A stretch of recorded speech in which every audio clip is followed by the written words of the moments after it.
Bismillahirrahmanirrahim. Alhamdulillahi rabbil alamin. Hamdan katsiran thayyiban mubarakan fihi kama yuhibbu rabbuna wa yardah. Salatu wassalamu ala nabiyyina Muhammadin wa ala alihi wa sahbihi ajma'in, amma ba'd.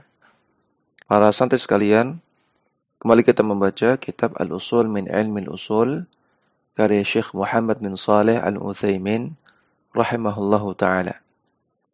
Silakan dibuka halaman 24. Qala al-musannifu rahimahullahu ta'ala, ma taqtadihi sighatul amri. Apa yang dihasilkan oleh sighah amr, lafadz perintah. Sighatul amri indal itlaqi taqtadi wujubal ma'muri bihi. Sighatul amr secara mutlak menghasilkan hukum wajibnya perkara yang diperintahkan. Wal mubadarata bi fi'lihi fawran, dan juga menghasilkan mubadarah, wajibnya bersegera untuk melakukan perkara yang diperintahkan tersebut sesegera mungkin. Jadi sighatul amr menghasilkan dua. Pertama, hukum wajib, dan mubadarah, kewajiban untuk bersegera melakukannya. Namun ini indal itlaq, secara umum, secara mutlak, artinya ketika tidak ada indikasi-indikasi yang lain. Atau inilah hukum asalnya. Hukum asalnya, sighatul amr itu menghasilkan hukum wajib dan mubadarah. Faminal adillati ala annaha taqtadi al-wujuba. Di antara dalil yang menunjukkan bahwasanya sighatul amri itu menghasilkan hukum wajib adalah qauluhu ta'ala, firman Allah Ta'ala. Falyahdharil ladzina yukhalifuna an amrihi an tusibahum fitnah ayusibahum adzabun alim. Falyahdhar, hendaknya waspada orang-orang yang menyelisihi perintah Rasulullah sallallahu alaihi wasallam. Karena mereka bisa tertimpa sebuah fitnah, tertimpa kesesatan. Au yusibahum adzabun alim, atau mereka bisa tertimpa azab yang pedih. Surat An-Nur ayat 63. Perhatikan, dalam ayat ini ada kata-kata amr. Alladzina yukhalifuna an amrihi. Orang-orang yang menyelisihi amr, menyelisihi perintah. Wajhud dalalati anna Allah hadzara al-mukhalifina an amri Rasuli sallallahu alaihi wasallam an tusibahum fitnatun.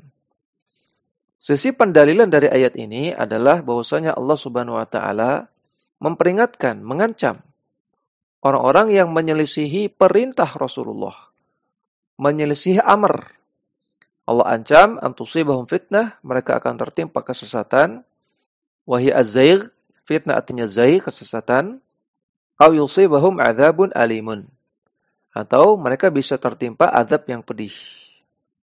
Wa tahdhiru bimithli dzalika la yakunu illa ala tarki wajibin.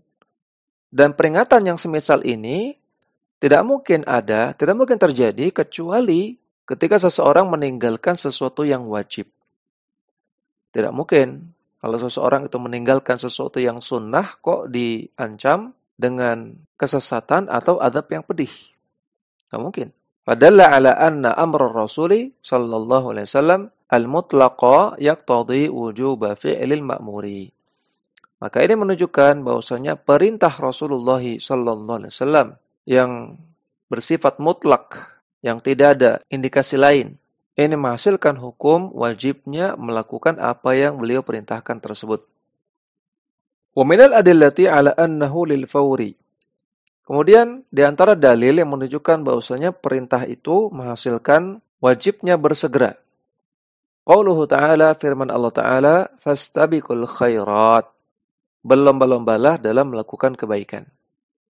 Surah Al-Baqarah 148 dan surat Al-Maidah ayat 48. Wal ma'muratu asy'ariyatu khairun. Sedangkan ma'murat, apa-apa yang diperintahkan oleh syariat, itu termasuk khairat, termasuk khairun, kebaikan. Wal amru bil istibaqi ilaiha dalilun ala wujubil mubadarati. Sehingga ketika Allah perintahkan untuk berlomba-lomba, bersegera melakukan kebaikan, berarti ini juga dalil untuk mubadarah, untuk bersegera melakukan perintah. Walianna Nabiya sallallahu alaihi wasallam karaha ta'khiran nasi ma amarahum bihi. Demikian juga dalil yang lain, Nabi Shallallahu Alaihi Wasallam tidak menyukai ketika para sahabat ketika itu menunda-nunda apa yang beliau perintahkan. Minan nahri wal halqi yaumal hudaybiyati. Yaitu Nabi perintahkan untuk menyembelih hewan sembelihan dan juga untuk mencukur rambut sebagai bentuk tahallul dari umrah mereka di hari perjanjian Hudaybiyah. Ketika itu para sahabat menyatakan ketidaksetujuannya. Nabi SAW menyetujui perjanjian Hudaybiyah yang mana salah satu isinya adalah mereka tidak boleh umrah di tahun itu dan mereka harus umrah di tahun depannya. Dan para sahabat tidak setuju. Karena para sahabat ingin umrah di tahun itu, apapun resikonya.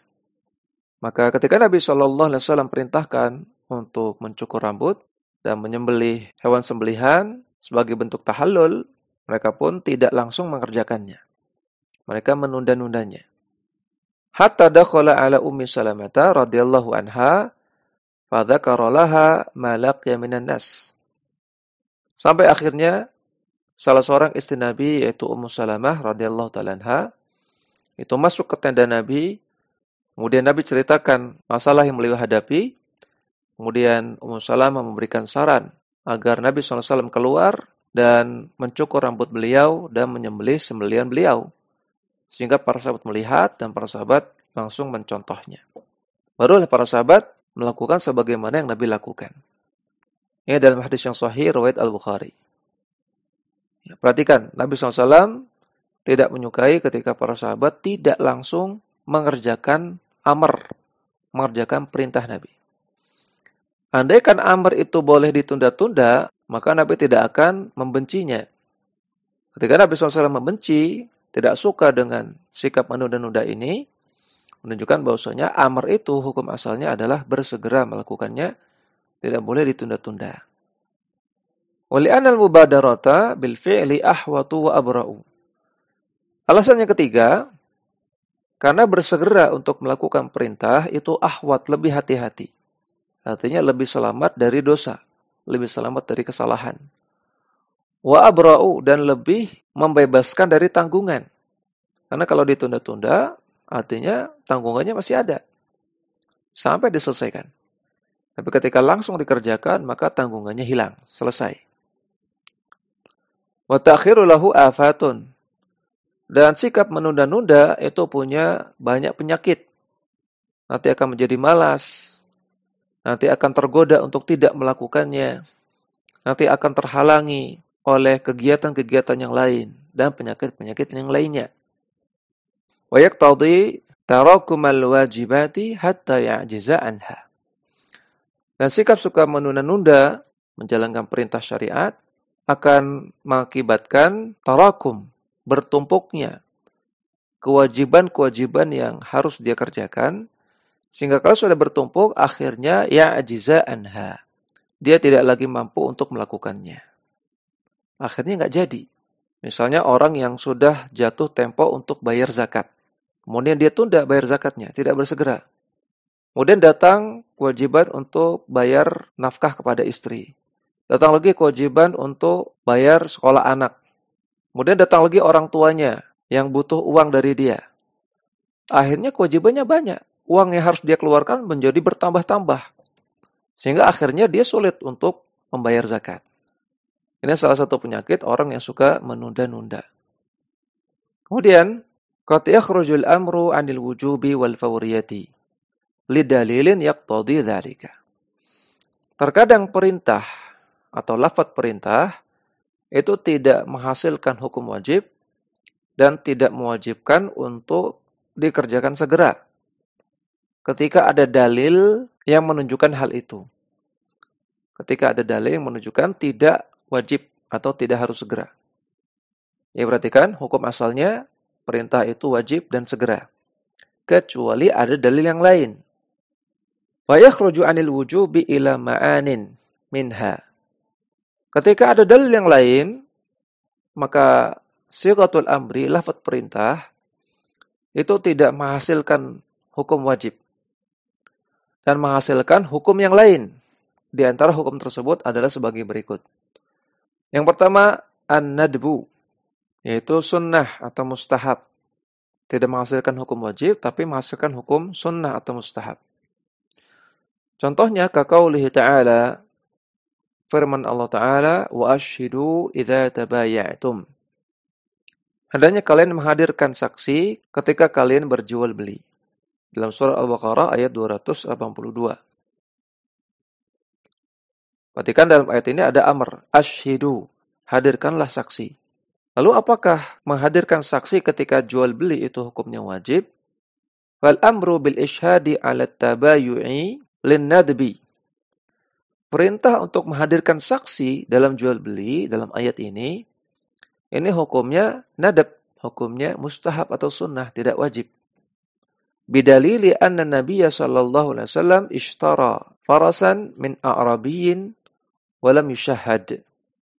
Dalilnya Nabi sallallahu alaihi wasallam pernah membeli seekor kuda dari seorang A'rabi, seorang Arab pedalaman, dan ketika itu tidak ada saksi, hanya penjual dan pembeli saja. Hadis riwayat Abu Daud, An-Nasa'i dan yang lainnya disahihkan oleh Syekh Al-Albani. Nah, maka kata-kata asyhidu ini amr. Pada asalnya amr menghasilkan hukum wajib, tapi ada dalil lain. Itu dalil dari hadis yang menunjukkan bahwasanya perintah dalam ayat ini tidak menghasilkan wajib, tapi menghasilkan sunnah. Yang kedua, menghasilkan al-ibahah, menghasilkan hukum mubah. Perintah tapi menghasilkan hukum mubah, bukan wajib, bukan sunnah. Wa aktsaru ma yaqa'u dzalika idza warada ba'da al-hadri. Dan yang seperti ini paling banyaknya terjadi ketika perintah itu ada setelah pelarangan. Kalimat perintah itu adanya setelah kalimat larangan. Au jawaban lima yatawahamu annahu mahdzurun.